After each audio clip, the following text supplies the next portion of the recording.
The evangelization of the Indios of the archipelago, later to be called Filipinas after Felipe II, began in 1570.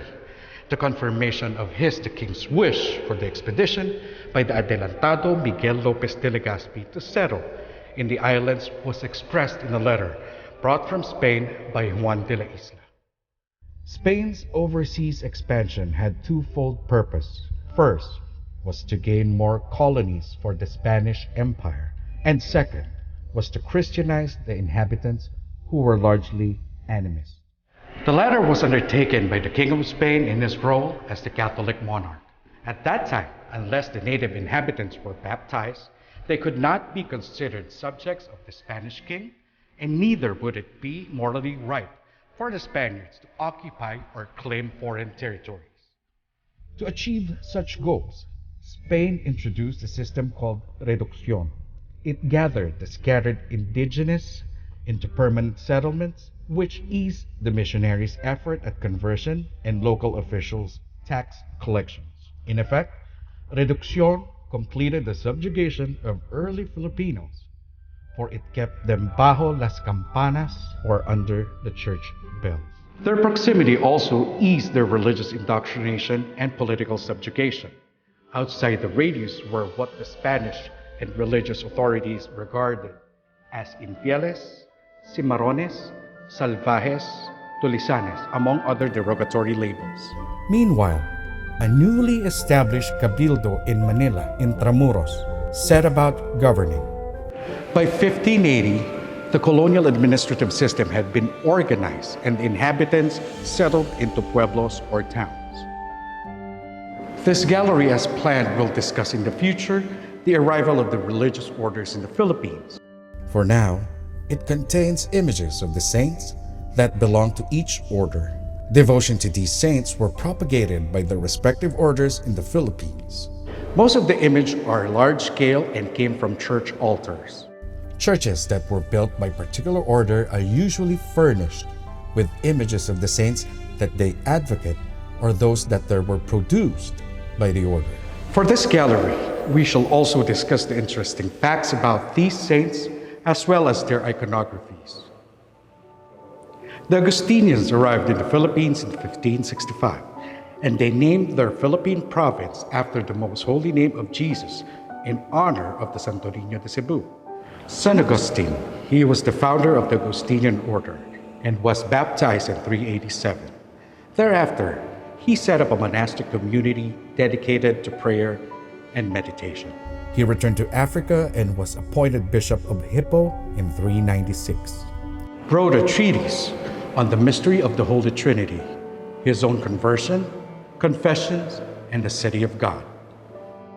Santo Tomas de Villanueva, he was known as Father of the Poor. He is known for his works of charity. Thus, his image carries a bag of alms. He is the author of various tracts, which is symbolized by the book he is carrying. Santa Monica, she is the mother of St. Augustine.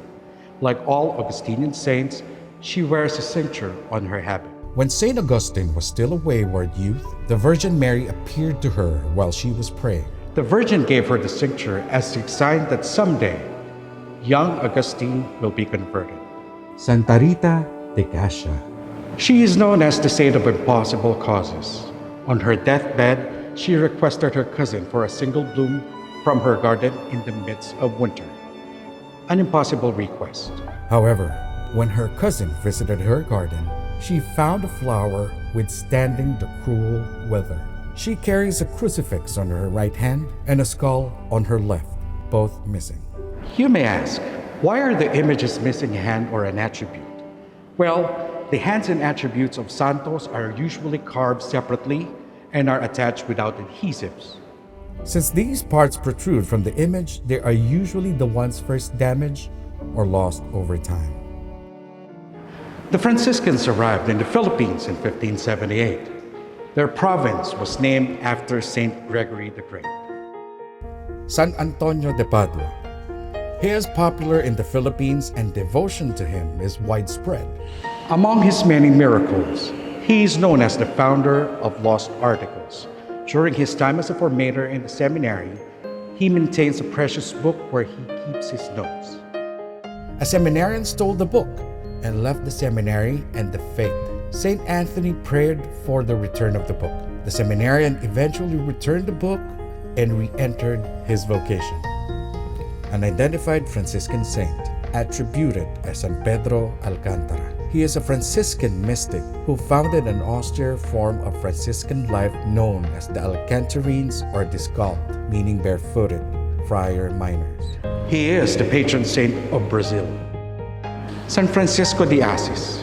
He was the founder of the Franciscan order, also known as the Order of Friar Minor. He wears the rope with 3 knots, signifying the vows of poverty, chastity, and obedience. San Diego de Alcala. In his later year, he became the guardian of the Franciscan monastery in Alcala, Spain.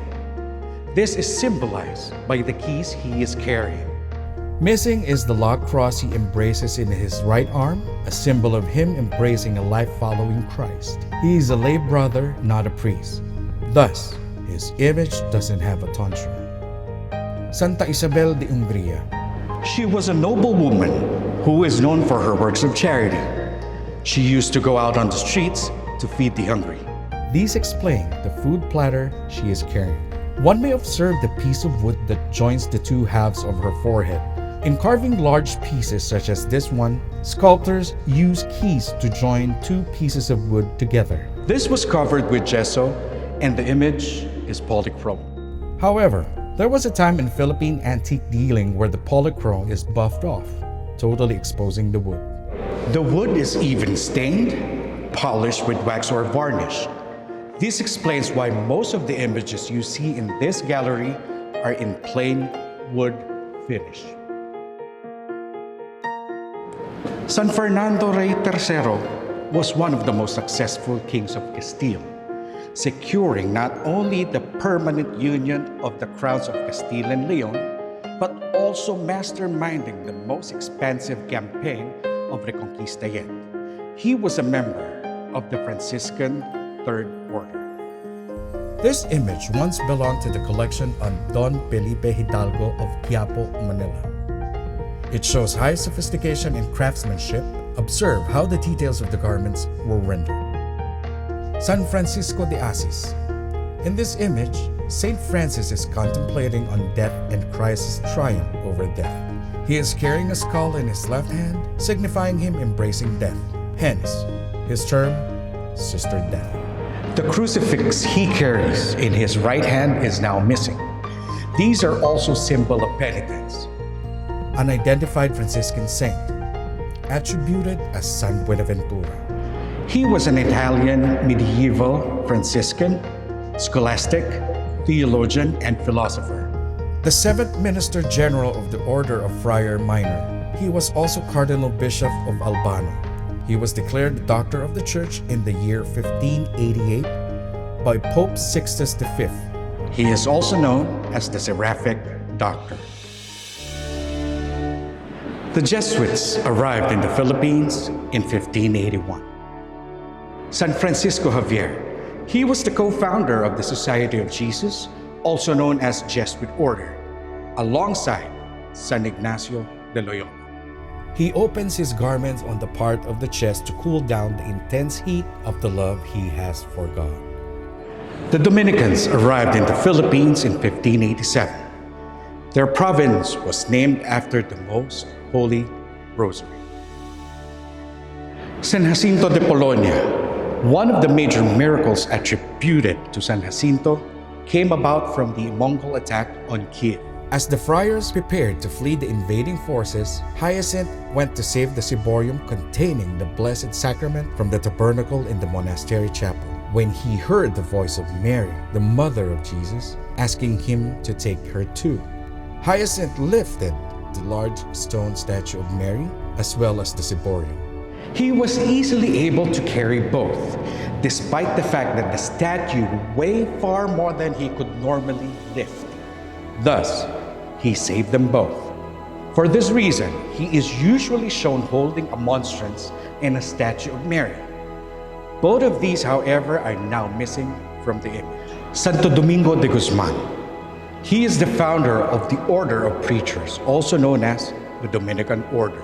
He carries the book of the rules of the order in his right hand. In his left, he carries a stalk of lily that symbolizes his notable chastity. The devotion to the rosary is attributed to the preaching of Saint Dominic and has been the advocacy of the Dominican Order. Thus, Dominican saints have a rosary dangling from their habits. Santo Domingo de Guzman. Much of the image is damaged, but surprisingly, the right hand and the head is in good condition. Saint Dominic's image has a star on its forehead. According to legend, when he was being baptized, his godmother and the priest saw a star appear on his forehead. Santo Tomas de Aquino. These are two images of Santo Tomas. Though the second one has more complete attributes, St. Thomas was declared a doctor of the church, which is symbolized by the biretta he is wearing on his head. the sun on his chest symbolizes the light of his intellect. As well as the divine light which inspired his writing, it is also an emblem of his role as a teacher of doctrine.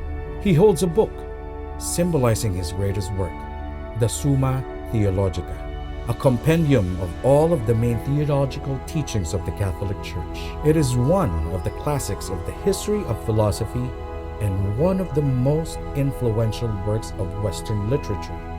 On top of the book is a figure of a church which symbolizes his teachings on the unity of the church. The Recollects, or Discalced Augustinians, arrived in the Philippines in 1606. Since most missions were already assigned to other religious orders, They were entrusted with some of the more inaccessible territories. Their province was under the patronage of San Nicolas Tolentino. Santa Lucia Virgen y Martir. according to later accounts, a disappointed suitor accused Lucia of being a Christian, and she was executed in Syracuse, Sicily, in the year 304 during the Diocletianic persecution. This so angered Paschasius, and he ordered the guards to remove her eyes. This is one of the reasons that Santa Lucia is the patron saint of those with eye illnesses. When her body was prepared for burial in the family mausoleum, it was discovered that her eyes had been miraculously restored. The image of Santa Lucia carries a plate with two eyeballs, symbolizing this account of her death. On her right hand, she holds a branch of palm, symbolizing her martyrdom. The palm now is being kept for conservation. Devotion to Santa Lucia is propagated by the Augustinians and the Recollects, and have named many parishes under her title.